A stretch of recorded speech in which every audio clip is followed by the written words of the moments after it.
लालू प्रसाद यादव बिहार की राजनीति का एक जाना माना नाम। छोटे से शुरू करके वो बहुत बड़े नेता बन गए। लोगों से उनका जुड़ाव कमाल का है। गरीबों के मसीहा, यही उनकी सबसे बड़ी ताकत। सामाजिक न्याय की बात करते हुए उन्होंने अपनी राजनीति बनाई। बिहार के गरीब तबके के लोगों को ये बात बहुत अच्छी लगी। लालू जी की राजनीति में उतार चढ़ाव दोनों रहे हैं। बिहार के मुख्यमंत्री भी रहे, केंद्र में भी बड़े पदों पर रहे, लेकिन भ्रष्टाचार के आरोपों और कोर्ट कचहरी ने उनके करियर पर दाग लगाया। फिर भी लालू आज भी लोगों के चहेते हैं। उनके समर्थक उन्हें गरीबों का मसीहा मानते हैं, जबकि विरोधी उनकी राजनीति की आलोचना करते हैं।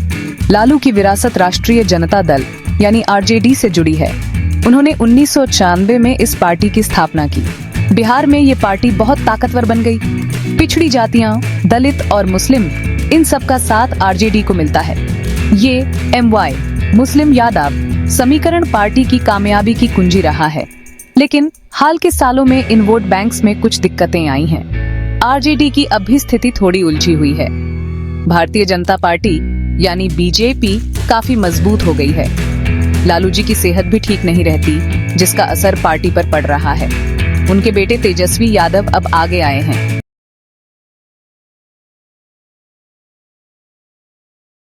तेजस्वी में एक युवा जोश है। वो पार्टी की पहुंच बढ़ाने की कोशिश कर रहे हैं। बिहार की राजनीति में पिछले कुछ सालों में काफी बदलाव आया है। बीजेपी, जो कभी कमजोर थी, अब सबसे ताकतवर पार्टी बन गई है। इसकी कई वजहें हैं। बदलते बिहार की उम्मीदों को बीजेपी ने अच्छी तरह समझा। साथ ही मजबूत संगठन और प्रधानमंत्री नरेंद्र मोदी का करिश्मा भी बीजेपी के काम आया। बीजेपी का उदय आरजेडी और दूसरी पार्टियों के लिए नुकसानदायक रहा है। खासकर आरजेडी विकास और सुशासन के बीजेपी के नारे का जवाब नहीं ढूंढ पाई। पार्टी में अंदरूनी कलह और दिशाहीनता भी रही है। बिहार की बदलती राजनीति आरजेडी के लिए चुनौती भी है और मौका भी। पार्टी को खुद को नए सिरे से ढालना होगा, नए वोटर्स से जुड़ना होगा। नए नेताओं के आने से बिहार की राजनीति और उलझी है। लोक जनशक्ति पार्टी यानी LJP और हिंदुस्तानी आवाम मोर्चा यानी HM जैसी पार्टियों ने आरजेडी और बीजेपी के वोट बैंक्स में सेंध लगाई है। ये पार्टियां स्थानीय मुद्दों और जातिगत समीकरणों का फायदा उठा रही हैं। आरजेडी को इन मुश्किलों से सावधानी से निपटना होगा, गठबंधन बनाने होंगे और अपना जनाधार बढ़ाना होगा। लालू यादव अपनी कानूनी परेशानियों और खराब सेहत के बावजूद एक चतुर रणनीतिकार हैं। वो बिहार के वोटर्स की नब्ज समझते हैं। अपने करियर में लालू ने कई राजनीतिक दांव खेले हैं। लालू की एक खास रणनीति रही है बीजेपी के खिलाफ विपक्ष को एकजुट करना। वो जानते हैं कि बंटा हुआ विपक्ष बीजेपी के लिए फायदेमंद है। लालू ने दूसरी पार्टियों से बातचीत की है। वो महागठबंधन बनाने की कोशिश कर रहे हैं। आरजेडी के लिए दूसरी अहम रणनीति है अपने मुख्य वोट बैंक को मजबूत करना। पार्टी मुस्लिम और यादव वोटर्स को एकजुट करने पर काम कर रही है।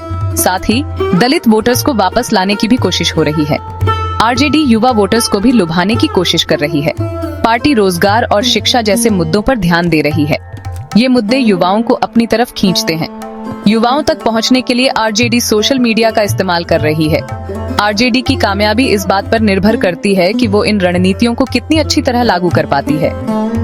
बीजेपी के खिलाफ आरजेडी की राह आसान नहीं है। पार्टी को एकजुट होकर लड़ना होगा। बिहार के भविष्य के लिए एक अच्छा विजन देना होगा। 2025 के बिहार विधानसभा चुनाव आरजेडी के लिए बहुत अहम होंगे। ये चुनाव लालू की राजनीतिक समझ की परीक्षा होंगे। ये चुनाव तय करेंगे कि आरजेडी आगे चलकर कितनी ताकतवर पार्टी रहेगी। आरजेडी के सामने कई चुनौतियां हैं। पार्टी को अपने सहयोगी जनता दल यूनाइटेड यानी JDU के खिलाफ सत्ता विरोधी लहर से निपटना होगा। साथ ही बीजेपी के विकास के दावों का भी जवाब देना होगा। इन चुनौतियों के बावजूद आरजेडी के पास जीत का मौका है। पार्टी बीजेपी के अधूरे वादों का मुद्दा उठा सकती है। JDU के खिलाफ जनता के गुस्से का भी फायदा उठा सकती है। आरजेडी की जीत कई बातों पर निर्भर करेगी। पार्टी को दूसरे विपक्षी दलों के साथ मजबूत गठबंधन बनाना होगा। साथ ही एक अनुशासित और सुनियोजित चुनाव अभियान चलाना होगा। 2025 के बिहार विधानसभा चुनाव के नतीजों का राज्य और देश की राजनीति पर गहरा असर पड़ेगा। आरजेडी की जीत बीजेपी के लिए बड़ा झटका होगी। इससे देश भर के विपक्षी दलों का हौसला बढ़ेगा। दूसरी तरफ हार से बीजेपी के खिलाफ विपक्ष कमजोर होगा। और बीजेपी भारतीय राजनीति में अपनी बादशाहत मजबूत कर लेगी।